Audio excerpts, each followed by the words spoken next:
Alright, hi everybody. My name is Sudhaakar, and today we're going to talk a little bit about my build, which is the coupe behind me here. Is a 2000 model EJ6 coupe. It was locally bought originally, however I was not the first owner.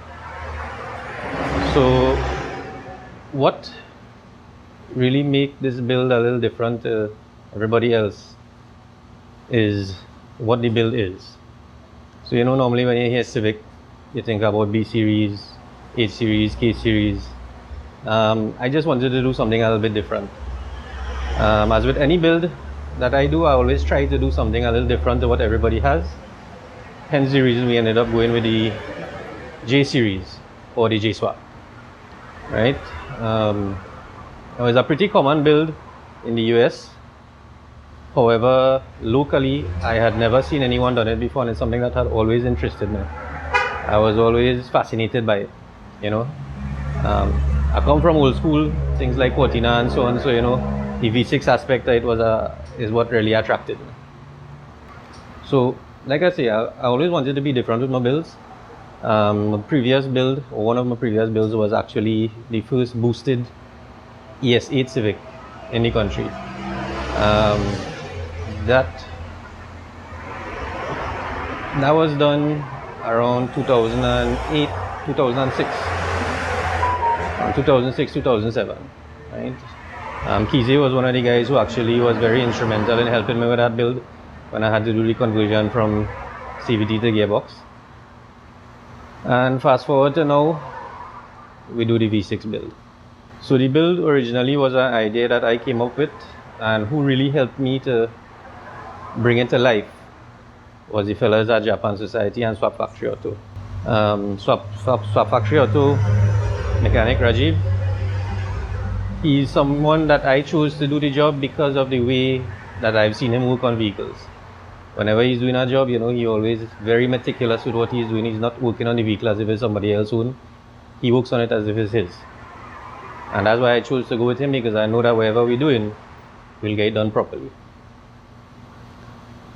Right, so this build actually wasn't originally in this vehicle. Initially, the first build was done in a 99-2000 hatchback Civic, EK hatchback. That was done in the year 2017. Between 2016 to 2017 is when we started the build, finished in 2017. It's a hatch that I had bought. I restored the car fully from the ground up, scrapped it down to metal, did the body job, paint over, replaced everything with genuine Honda parts, all the weather strips, the hood strips, everything that needed to be replaced on the car was replaced with genuine Honda parts. The car was a full restoration with the V6 swap. However, circumstances didn't really allow us to enjoy that build. So, a lot of people might have known the story. I had sent the car to do the AC. We had just finished everything else in the vehicle. The last thing remaining to make sure that the car was fully functional would have been the air condition. And we sent the car to do the AC by the guy.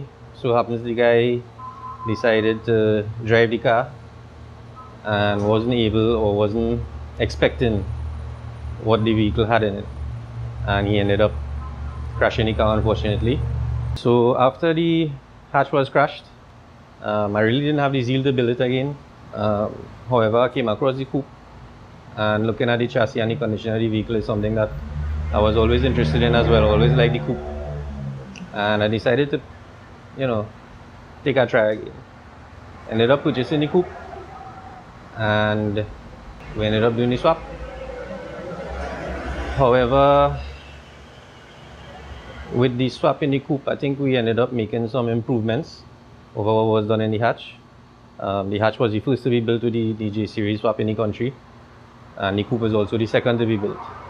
So learning from I wouldn't call it mistakes, but the inefficiencies that we would have seen in the hatch build, we decided to improve on that in the coupe. So one major thing there was the ground clearance for the sump. So we tried to get the hatch bonnet to close with the swap mounts that we had installed, which it did.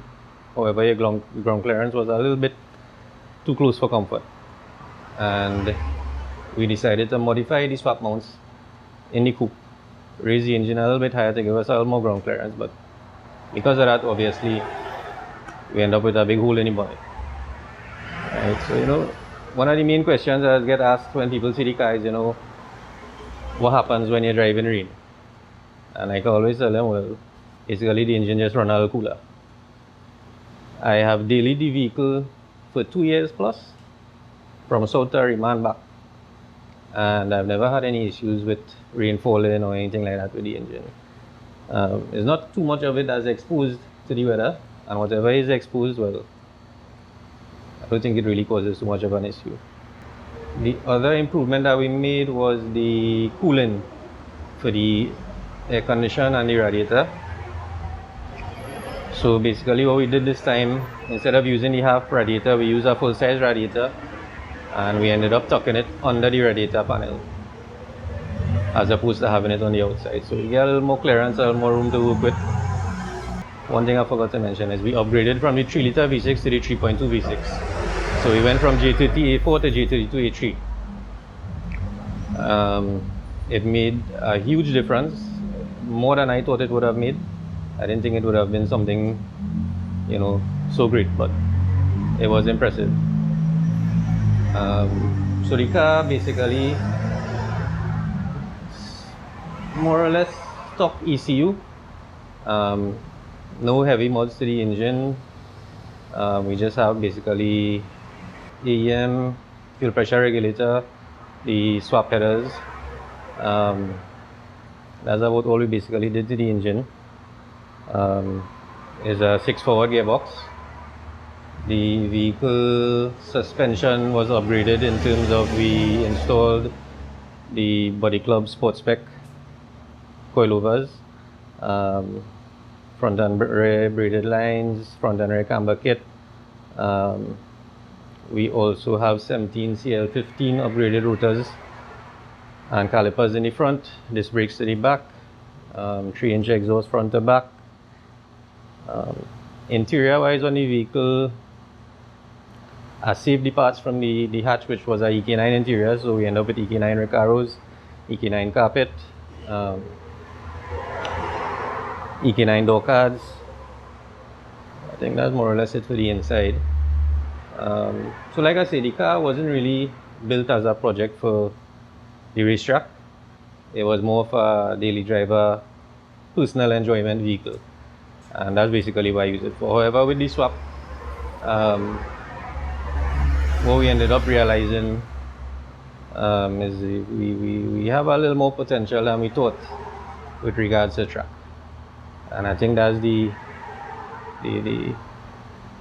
that's the nice aspect for me. So I achieved the daily driver aspect, but it wouldn't take me much to take the vehicle to the track and make some numbers with it.